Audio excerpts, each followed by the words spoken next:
What does it mean when a missile nearly 6 meters long can reach targets 500 kilometers away? And why would one aircraft suddenly make the most protected assets in modern air warfare feel exposed? That question sits at the center of a quiet but consequential shift in military power, one that this video will unpack without rushing to conclusions.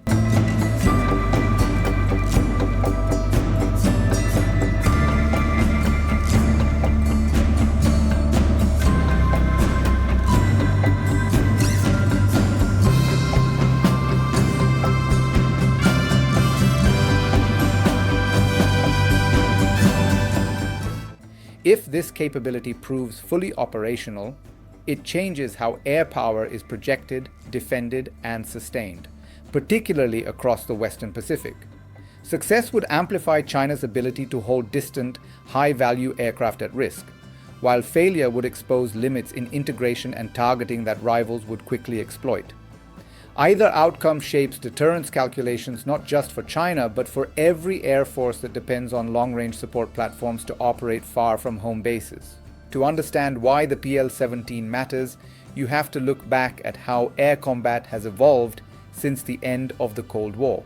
For decades, the dominant model relied on layered systems, fighters with relatively modest radar sizes operating alongside airborne early warning aircraft, and aerial refueling tankers that extended range, awareness, and persistence.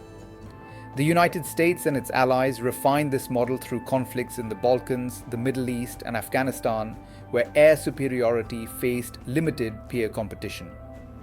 China, observing these wars, invested instead in systems designed to deny access and disrupt those enabling assets rather than contest every fighter directly. The PL-17 missile emerges from that strategic logic. Publicly released close-up imagery has now clarified its approximate dimensions, with a diameter around 305 millimeters and a length close to 5.8 meters.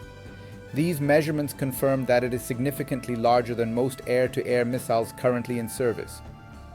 The first known images surfaced in 2016 during testing on the J-16 fighter, but for years the missile remained absent from parades and official footage.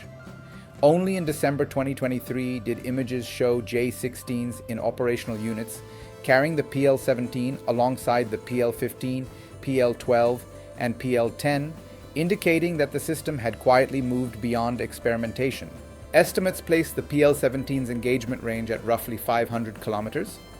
That figure exceeds the reach of the Russian R-37M, which is generally assessed at around 300 to 400 kilometers, and the American AIM-174, which remains less clearly defined but is widely believed to fall short of the PL-17's envelope. Range alone, however, does not determine effectiveness. The missile's reported guidance package combines an active electronically scanned array radar seeker with an infrared seeker, allowing it to track targets through multiple sensing modes. This dual guidance approach increases resistance to jamming and decoys, a critical factor in contested electromagnetic environments. The aircraft carrying the missile matters just as much as the missile itself. The J-16, derived from the Russian Su-27 lineage but heavily modified, is optimized for range, payload, and sensor power. Its combat radius is assessed at roughly double that of the F-35 and F-22, and its radar aperture is estimated to be about 3 times the size of the F-35's.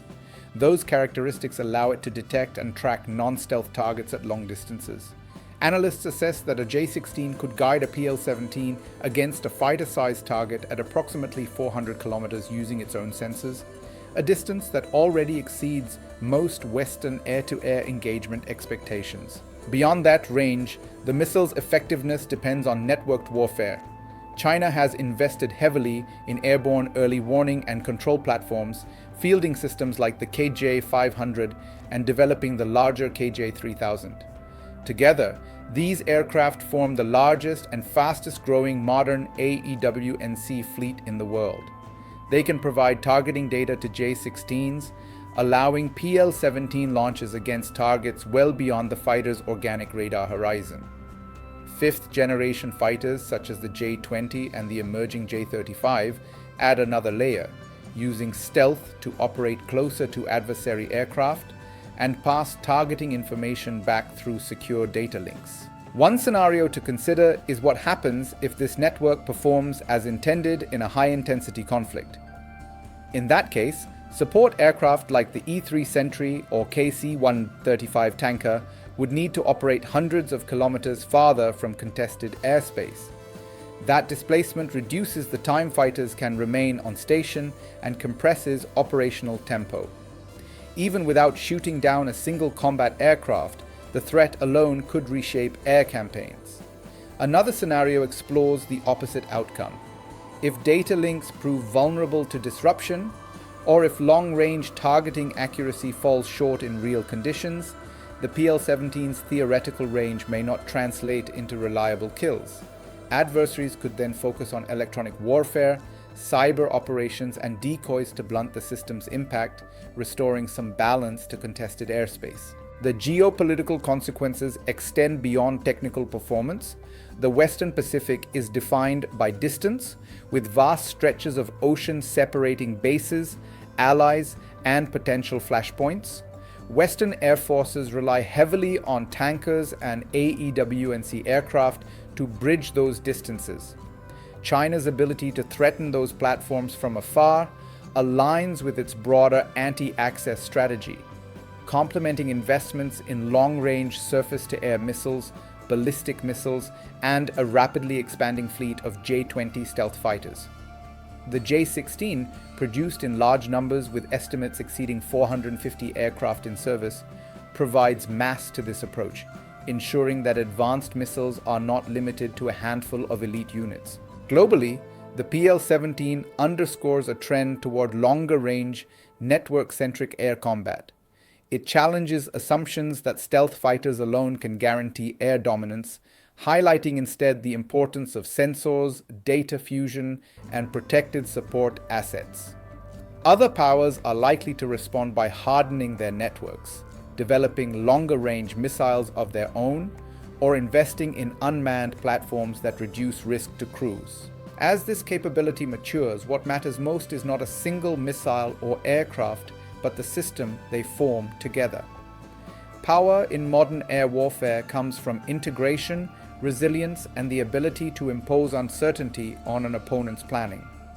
Viewers should watch how frequently the PL-17 appears in exercises, how China expands its AEW&C fleet, and how other air forces adapt their concepts of operation.